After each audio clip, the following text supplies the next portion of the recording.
मेहमान मौजूद हैं, मैं उनका इंट्रोडक्शन दूंगा, आप गेस करिएगा वो कौन है। अभी स्क्रीन पर वो नहीं आएंगी। जिन्होंने 12 साल की उम्र में राम मंदिर आंदोलन में हिस्सा लिया। 12 साल की उम्र से राम मंदिर आंदोलन का वो हिस्सा रही। जब विवादित ढांचा गिराया गया तब वो वहां पर मौजूद थी। इसके अलावा जिन 32 लोगों को विवादित ढांचा गिराए जाने का आरोपी बनाया गया उनमें भी वो मौजूद। हालांकि 2020 विशेष सीबीआई अदालत ने उनको बरी कर दिया, लेकिन वो इसको गर्व का विषय मानती हैं। भारतीय जनता पार्टी की सीनियर लीडर, फायर ब्रांड नेता उमा भारती इस वक्त न्यूज 18 इंडिया पर लाइव हैं। उमा जी, जय श्री राम, नमस्कार। मैं अमन चोपड़ा बात कर रहा हूं। जय श्री राम।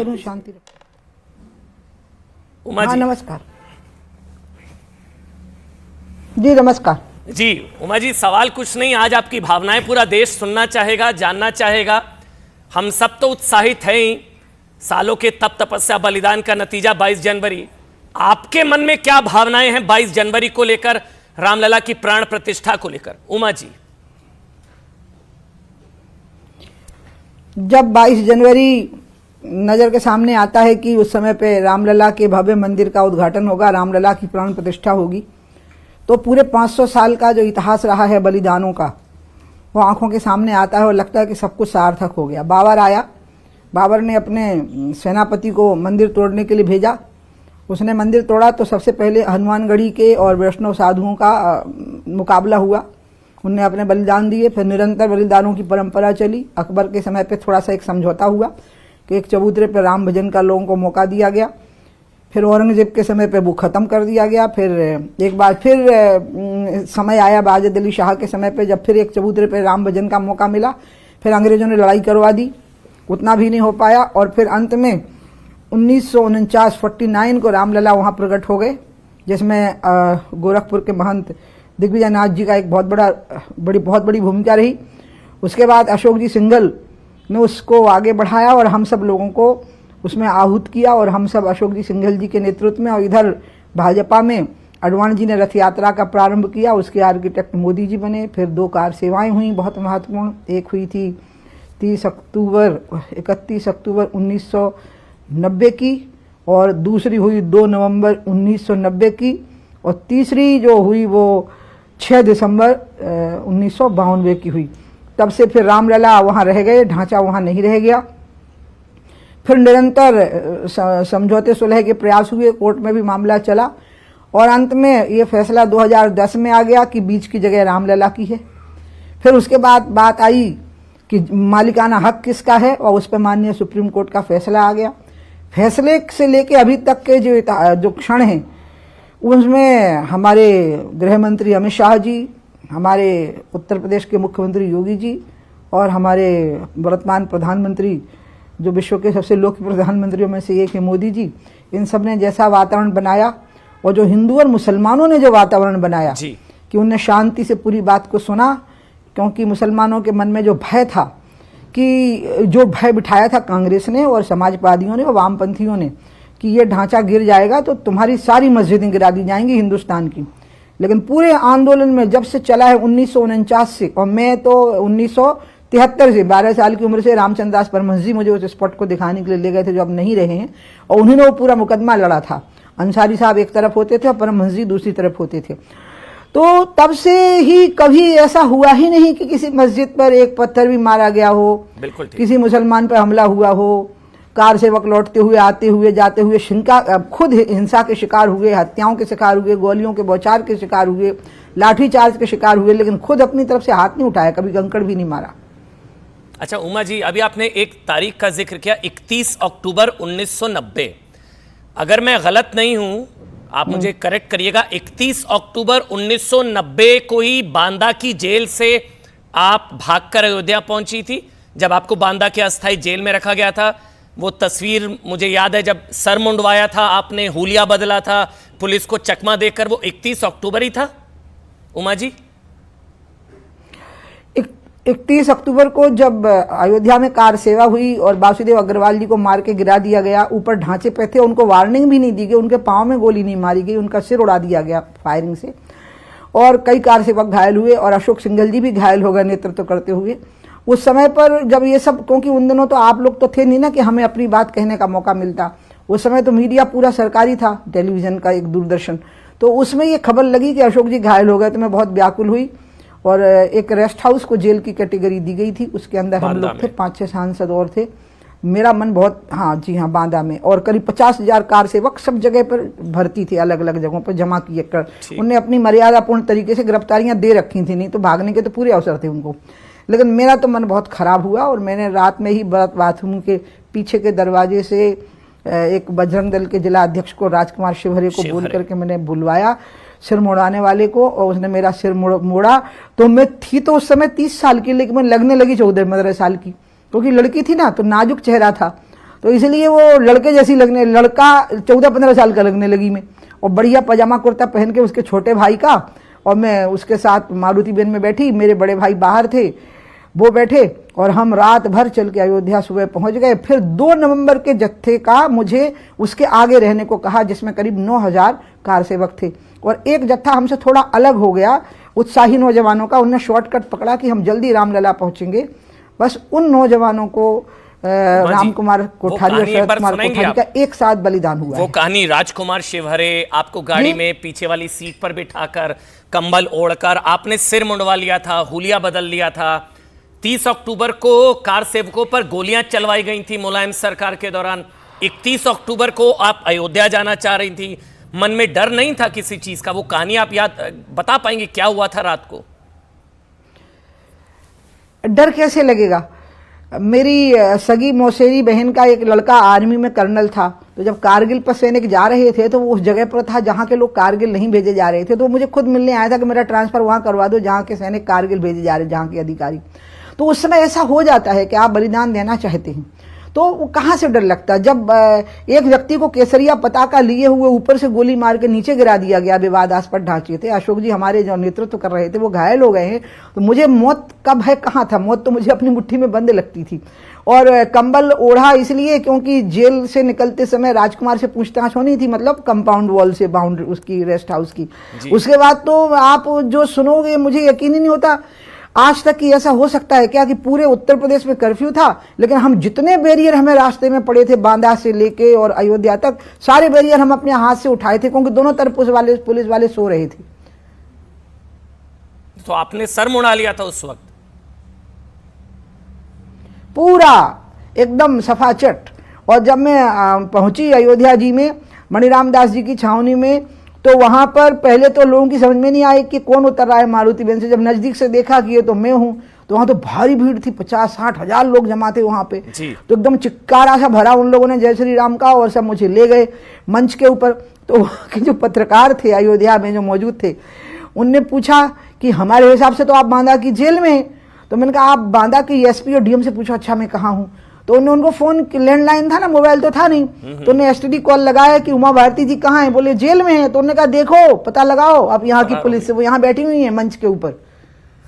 हाँ, फरार हो गई हैं और यहाँ पर हैं। हमें नहीं डर लगा था, लाठियों और गोलियों का तो कोई आप यकीन करो, न्यूज 18 वालों के माध्यम से जो भी सुन रहे हो, आप विश्वास करो मैं जो कह रही हूँ आपको, क्योंकि मैं खुद अयोध्या जा रही, मुझे न्योता बहुत पहले आ चुका है। जी। मैं आपको यकीन दिलाऊंगी कि मुझे बहुत दिनों तक अपने जिंदा रहने का अफसोस हुआ। बहुत, मतलब मैं एक गिल्ट से, एक अपराध बोध से ग्रस्त हो गई थी कि मेरा बलिदान क्यों नहीं हुआ 2 नवंबर को अयोध्या में, और बहुत मुश्किल से उभरी थी मुझसे। मतलब आप कह रहे हैं कि अगर आपको राम मंदिर के लिए अपनी जान भी देनी पड़ती तो आप तैयार थी? जान तो जान ही है ना, एक दिन अस्पताल में मरेंगे, पलंग पर मरेंगे, इससे तो अच्छा है कि अयोध्या की गलियों में अपने ही खून में नहा करके मर जाते तो ज्यादा अच्छा था। पवित्र, मेरी पीढ़ियां पवित्र हो जाती हैं। आप सब लोग जो नाम मेरा सुनते तो आपको भी अच्छा लगता कि हमारी दीदी भी ऐसी थी, पूरी दुनिया को यही लगता, और मुझे भी लगता कि मैंने अपनी माँ की कोख को धन्य कर दिया।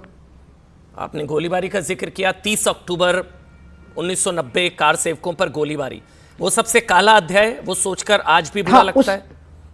और उसके अगले दिन ही आपने सर मुंडवाया और आप पहुंची। ये बुरा लगता है। जी जी। बुरा ये लगता है कि उन लोगों ने वार्निंग भी नहीं दी थी जब गोली चलाई। उस दिन भी नहीं दी थी जब मैं नहीं थी अयोध्या जी में, लेकिन लोग तो मारे गए थे। उस दिन भी 2 लोग मर गए थे। लेकिन उन्होंने चेतावनी नहीं दी नहीं थी कि नीचे उतरो, मतलब उनके पांव में गोली मार के गिरा सकते थे नीचे, उनके सिर में खोपड़ी में गोली मार दी थी।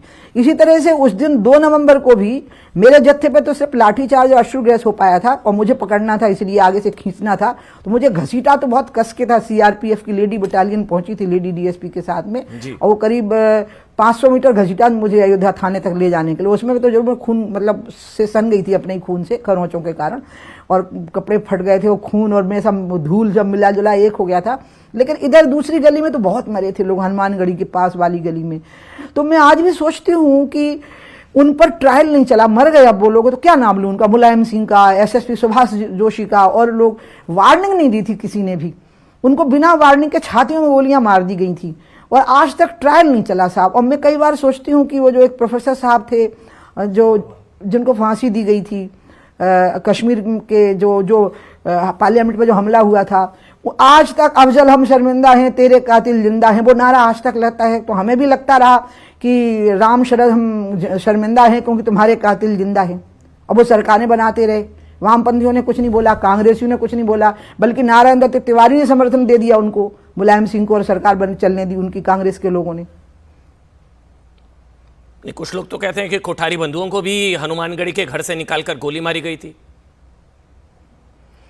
नहीं, घर से नहीं निकाला गया था, बिल्कुल गली में जा रहे थे, हनुमानगढ़ी की तरफ बढ़ रहे थे, जोशीले नौजवान थे, गोलियों की परवाह नहीं कर रहे थे। पहले एक भाई के सीने में गोली लगी तो दूसरे भाई ने बंदूक पकड़ ली सिपाही की, जो मुझे चश्मदीद लोगों ने बताया ना, बाद में जेल में तो सब मिले, तो उन्होंने बताया कि दूसरे भाई ने कहा क्यों मार दिया मेरे भाई को, तो उसको भी गोली मार दी उसने। ये कहा जा रहा है कि बलिदान हुआ है अयोध्या की तरफ, गलियों की तरफ जाते हुए। उमा जी, ये बलिदान, तप तपस्या, सालों का संघर्ष, लेकिन मेरा एक सवाल है, बार बार ये कहा जाता है, अभी स्वामी प्रसाद मौर्य एक नेता है समाजवादी पार्टी के, संभवतः अगर आप जानती हो उनको, उन्होंने कहा कि वो तो कर्तव्य था सरकार का गोलियां चलाना, क्योंकि वो लोग अराजकता फैला रहे थे, वो लोग सांप्रदायिक लोग थे, अराजकता फैला रहे थे, लॉ एंड ऑर्डर की वजह से गोलियां चलवाना सरकार का संवैधानिक कर्तव्य था। समाजवादी पार्टी के नेता स्वामी प्रसाद मौर्य, मुलायम जी भी कह चुके हैं कि मुझे और मरवाना पड़ता मैं और भी मरवाता, लॉ एंड ऑर्डर मेंटेन रखने के लिए। उमा जी, ये इसलिए बोल पा रहे क्योंकि हिंदू हैं, क्योंकि हिंदू को कुछ भी बोल देने का एक स्वतंत्रता है जो भारत ने दी हुई है, और मुसलमान को भी। ऐसी बातें पाकिस्तान में बोल के देखें किसी मुसलमान को मार के, फिर मौर्य जी का पता नहीं लगेगा कहाँ गायब हो गए हैं। पूरी भीड़ हमला बोल के एक एक अंग को गायब कर देगी। भारत में हम ऐसी बातें इसलिए सुनते हैं क्योंकि हम धर्मनिरपेक्ष हैं, और धर्मनिरपेक्षता का अर्थ हमने एक ही निकाल रखा, खास करके ये समाजवादी पार्टी, मतलब पूरे समाजवादी पार्टी की विचारधारा के लोग और वामपंथी और कांग्रेसियों ने निकाल रखा है कि हिंदुओं को मारना और अल्पसंख्यकों को प्रसन्न करना, यही धर्मनिरपेक्षता। उसी का ये परिणाम है कि ऐसा ही बोल रहे हैं। ये ऐसा इसलिए बोल पा रहे हैं क्योंकि ये हिंदू हैं और ये हिंदुस्तान में है। ये पाकिस्तान में होते तो इनको तब समझ में आता, फिर मिलते ही नहीं ना, बोलने लायक नहीं बचते। फिर ऐसे लोगों को निमंत्रण जाना चाहिए था क्या? क्योंकि अखिलेश यादव ने ठुकरा दिया निमंत्रण, सोनिया जी ने ठुकरा दिया निमंत्रण, खड़गे जी ने ठुकरा दिया निमंत्रण, सारे नेताओं ने निमंत्रण ठुकरा दिया। क्या डर क्या है इनको वहां जाने से? अयोध्या को दूर से ही राम राम क्यों कर रहे हैं सारे नेता? क्या डर, क्या भय है उमा जी? अब ये जो डर रहे हैं ये तो इनको आपको इनका इंटरव्यू करना पड़ेगा। मैं तो इनका एनालिसिस कर सकती हूँ कि इनको हिंदुओं से डर नहीं लगता, क्योंकि हिंदू जाति में बटा हुआ है और मुसलमानों का वोट थोक मिलता है। तो इनको ये लग रहा है कि हिंदुओं का वोट तो हम जातिगत आधारों पर ले ही लेते हैं, लेकिन मुस्लिम समुदाय अगर नाराज हो गया तो बहुत नुकसान होगा। जिस दिन हिंदुओं ने भी अपने देश की एकता के नाम पर एकजुट होकर वोट देना शुरू कर दिया ना, तो वो राम विमुख असहाल तुम्हारा कि रहे न कुल रोबनहारा, जो कहा गया ना, जब रावण की लाश पर रोते हुए मंदोदरी कह रही है कि राम से विमुख होने के कारण ही तुम्हारा हाल ये हुआ कि तुम्हारे कुल में कोई रोने वाला नहीं बचा।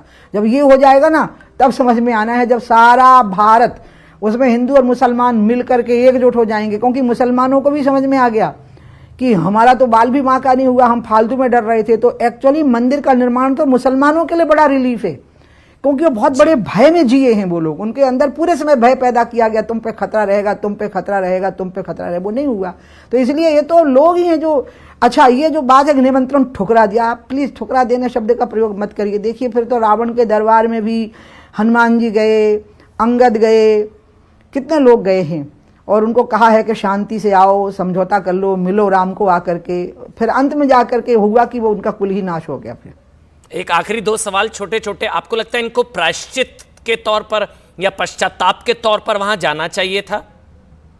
एक छोटा सा सवाल उमा जी, कि जो भूल हुई वो प्रभु राम सबके हैं, माफ कर देते। ये भूल तो नेहरू जी के समय से हुई।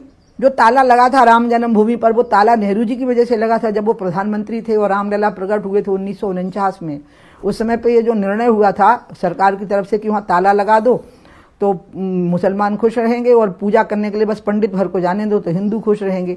अब इनकी समझ में नहीं आ रहा, ये कंफ्यूज हो गए हैं और इस कंफ्यूजन से निकलने के लिए इनने ये तरीका निकाला है कि बता दो कि हम अयोध्या नहीं जाएंगे, बस इससे लोग बहुत खुश हो जाएंगे। अब जो खुश होंगे वो लोग इनको वोट देंगे भी कि नहीं या क्या होगा, ये तो उनको, मैंने आपको पहले कहा ना कि बाद में पता लगेगा। ये भारत है, ये बहुत क्षमाशील और उदारशील देश है, लेकिन सही मौका आने पर लंका जल जाती है और रावण की मुंडियां कट जाती हैं और कुल में कोई रोने के लिए बचता नहीं है। अच्छा, जोर से बोलो, जन्मभूमि का ताला खोलो।